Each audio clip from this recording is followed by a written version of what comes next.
Bonjour, bienvenue sur cette nouvelle vidéo.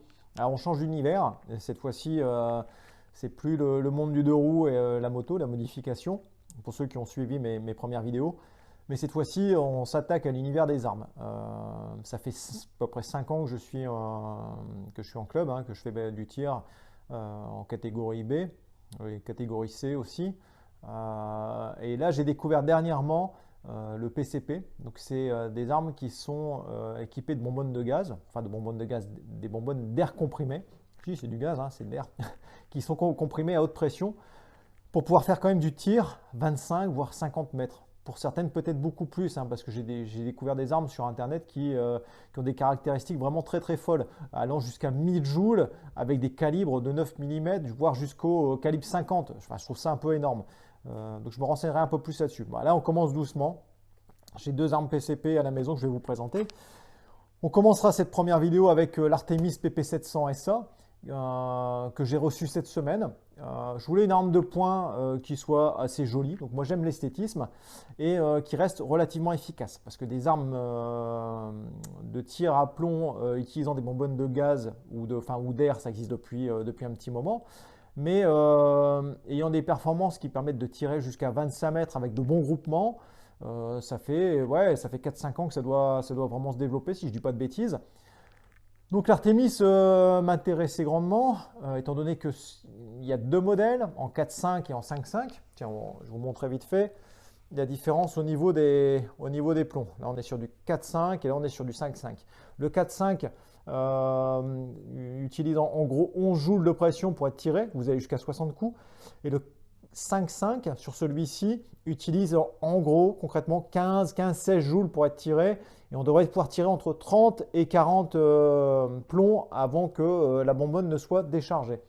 Le pistolet en lui-même fait 1,1 kg, donc c'est quelque chose qui est relativement léger, bien qu'il soit imposant en prise en main. C'est vrai qu'il est assez gros, mais il reste léger. Surtout que moi je cherchais une arme pas trop lourde, étant donné que j'ai un problème de tendinite au bras depuis à peu près 1 an. Et lorsque je tire avec mon 357 ou mon 9 mm, à bras franc, au bout d'un moment, ça vous tire au niveau du coude et là, ça me faisait assez souffrir. Bon, ça, c'est un autre problème. Lorsque l'on reçoit ce pistolet et qu'on le découvre dans la boîte, à ma grande surprise, il ne correspondait pas au packaging. On le retrouve avec des organes de visée réglables. Et ça, c'est ce qui m'intéressait dès le départ. Quand je l'avais vu en vidéo, je m'étais dit, c'est ce modèle-là que je veux avoir, avec une hausse réglable en hauteur et de façon longitudinale, et un guidon qui soit bien visible. Là, ici, on retrouve le système de bonbonne de gaz, et puis un canon qui doit faire au moins 6 pouces. Le canon est rayé, donc au niveau balistique, c'est ce qui est intéressant, c'est qu'on a une très bonne trajectoire au niveau du tir. En lui-même, rien d'extraordinaire, il n'y a pas de sécurité, il n'y a pas de bouton en particulier dessus. C'est un système de basculement ici sur l'arrière. On vient introduire un plomb, on le referme et on vient armer le marteau qui va lui actionner un piston à l'intérieur de l'arme pour libérer le gaz. Le gaz qui est libéré, donc l'air qui est libéré, est sous une pression constante, ce qui fait que les 40 coups, lorsque vous allez tirer, vous aurez toujours 40 coups à la même pression. Donc vous aurez une balistique qui sera parfaite sur chacun de vos tirs et les groupements seront toujours à l'identique. Les impacts devraient être à l'identique. Bon, forcément, si vous bougez, il y aura des écarts de tir. Mais l'arme en elle-même est prévue pour avoir une pression constante, contrairement à certaines armes à ressort ou des cartouches de CO2, où là, vous aurez des variations de pression et vous ne serez pas du tout satisfait de vos tirs. Donc là, 1,1 kg, bonne prise en main. On se rend compte que l'arme est assez légère, soit à 2 mains ou à 1 main. L'esthétisme est vraiment sympa. Pas de rail Picatinny sur le dessus, c'est un rail de 11 mm. Donc qui dit rail de 11 mm, si vous voulez monter des optiques particulières ou un point rouge, ça vous forcera à installer un Picatinny. Il existe, je vous le présente là, des adaptateurs. C'est du 11 mm qui bascule en 21, c'est à peu près la norme du Picatinny, un 21 ou 22 mm. Et vous pouvez venir ici le fixer sur le dessus de l'arme. Donc là, vous pouvez aisément monter une lunette de visée ou un point rouge. D'ailleurs, je vous ferai la présentation du Bushnell pour venir l'adapter dessus et pouvoir faire des tirs groupés grâce au rail Picatinny là. Et autre accessoire que j'ai commandé, que j'ai trouvé sur Naturabuy, qui est pas très très cher en soi, moins d'une dizaine d'euros, qui doit être fabriqué, j'imagine, à l'imprimante 3D. C'est un système de chargeur rapide, enfin, entre un chargeur rapide, de coulisses qui vous permet de mettre les plombs rapidement à l'arrière de l'arme, qui vient s'adapter en fait sur la partie basculante arrière, de façon à pouvoir faire coulisser le plomb à l'intérieur. Donc arme vraiment sympa, moi j'aime beaucoup l'esthétisme. On retrouve dans la boîte tout un jeu de joints et d'outils pour démonter et entretenir votre cartouche. Lorsque l'arme est livrée, la bonbonne est gonflée. Donc, ce qui est quand même un gage de qualité, c'est qu'il n'y a pas de fuite, c'est qu'il n'y a pas de problème particulier. Si vous la recevez, qu'elle est dans le jaune, c'est qu'il y a peut-être un souci sur la bonbonne. Elles sont toujours sous pression. Toutes les armes PCP que vous achetez restent sous pression. C'est pour garder une certaine élasticité au niveau des joints. Et en fait, même au niveau du stockage, vous devez toujours les gonfler. Pour les gonfler, un adaptateur. Ici, vous avez un bouchon qui est amovible et qui va libérer un orifice. Vous venez simplement positionner votre adaptateur dedans. Et vous allez utiliser une pompe manuelle qu'il faudra acheter à part. Alors, si vous prenez une pompe qui est plus ou moins qualitative, au niveau des tarifs, ça va aller entre 100, 150, voire plus de 200 euros. Mais après, une pompe avec un adaptateur ira sur n'importe quelle arme PCP. Vous venez le brancher donc sur votre bonbonne et vous avez cette pompe qui ressemble ni plus ni moins qu'une pompe à vélo, hein, mais qui est prévue pour charger quand même jusqu'à 200 voire 300 bars de pression. Vous venez le plugger ici et après vous faites des mouvements dessus de façon à pouvoir le gonfler. 40, 50 coups de pompe. Sur la fin, c'est un petit peu dur. Il faut un peu de pression quand même. Une fois que l'arme est gonflée, petite vis à l'arrière, vous relâchez la pression. Parce qu'en fait, ce tuyau ici va être sous pression. Et ça, il y a risque de danger. Vous avez quand même un tuyau qui est sous 200 bars de pression. Vous relâchez la pression, vous allez entendre, ça va ressortir. Ça ne va pas se dégonfler ici. Il y a une sécurité, hein, il doit clapper anti-retour. Et ensuite, vous pourrez libérer votre tuyau.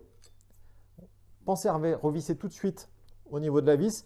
Ça vous évitera lors du prochain rechargement de pomper et de vous rendre compte que l'arme n'est pas en train de se gonfler. Et ensuite, vous enlevez ni plus ni moins que le tuyau. Et l'arme est opérationnelle et vous pouvez tirer jusqu'à une cinquantaine de coups. Il y a d'autres systèmes qui existent. Si vous avez un peu la flemme de gonfler à la main, il existe des pompes électriques. Les pompes électriques, ça charge jusqu'à 300 bars, ça vaut entre 200, 250 euros les premiers prix. Je ne sais pas ce que ça vaut, j'ai des collègues qui en ont, qui me disent ouais c'est efficace, ça marche. Et ça monte jusqu'à 800, 900 euros dans certaines boutiques spécialisées, chez votre armurier ou sur des sites en ligne. Mais c'est vrai que c'est assez confort, hein, vous la lancez, ça vous gonfle la bonbonne assez rapidement. Il y a même des systèmes de refroidisseurs sur ces pompes, hein, des systèmes à eau pour éviter qu'elle chauffe et que le système de piston à l'intérieur ne se grippe ou ne s'abîme. Bon, après, moi, je trouve qu'au niveau de la pompe manuelle, ça va très très bien. Quand je pars au club, je charge un peu. Et puis après, sur le club, de toute façon, on a une pompe électrique pour pouvoir gonfler. Donc voilà, petite présentation rapide. Je vais m'atteler à faire quelques tirs, à faire du réglage au niveau des organes de visée. Et puis, je vous ferai une petite présentation des groupements pour vous démontrer l'efficacité ou pas de ce pistolet Artemis qui me semble vraiment, vraiment très bien. Point particulier, alors ce qui est assez drôle, quand on vous livre ce pistolet dans la boîte, on vous donne la notice du PP700W qui n'a rien à voir avec, parce que lui c'est le 700 SA. Le canon n'est pas le même, le fût n'est pas le même, le système de fixation n'est pas le même, parce qu'ici vous avez une fixation particulière qui vous permet d'avoir en option une crosse, je dirais, tactique pour optimiser le tir. Crosse que j'avais commandé directement à l'origine avec l'arme. C'est une crosse qui vaut une bonne vingtaine d'euros. Donc je me suis dit pourquoi ne pas s'en priver.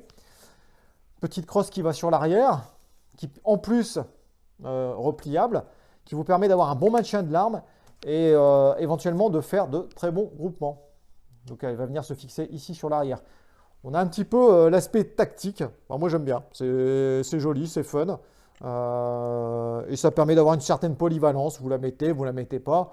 Et puis vous changez un peu, ça fait du 2 en 1. Vous changez d'arme en fonction des des séquences de tir que vous voulez réaliser. Bon, ça force quand même à enlever 2 vis et à rebasculer l'arme dans sa position d'origine. Mais je trouve ça assez sympa. Donc voilà, je vais vous faire pendant cette période d'hiver quelques vidéos sur de l'armement. Donc en plus de vous faire une vidéo sur différents tirs avec le pistolet Artemis, je vous ferai une petite vidéo sur ma carabine Stoger XM1 qui est en 19 joules, 20 joules, hein, avec système de chargeur que je trouve vraiment sympa et qui est vraiment efficace, hein. J'ai déjà tiré au stand avec. J'ai vu qu'il y avait quelques modifications à réaliser dessus. Je vous ferai une petite modif en direct sur les chargeurs pour avoir un chargement très linéaire. Mais ça fera l'objet d'une prochaine vidéo. Bon, j'espère avoir été clair. Je ne fais pas de pub, tout ça je l'achète, hein. Je ne suis pas là pour vendre du matériel. Et j'essaye d'être assez objectif. Chose que moi je recherche dans des vidéos, des explications lorsque je cherche à prendre une arme ou à comprendre son fonctionnement. Si vous avez des questions, des interrogations, bah, vous pouvez me les mettre en commentaire. J'essaierai de vous répondre assez rapidement. Et puis, bah, étant donné qu'on est en fin d'année, bah, je vous souhaite de bonnes fêtes. Passez un bon Noël, une bonne année. Et puis, on se retrouve très rapidement. À bientôt.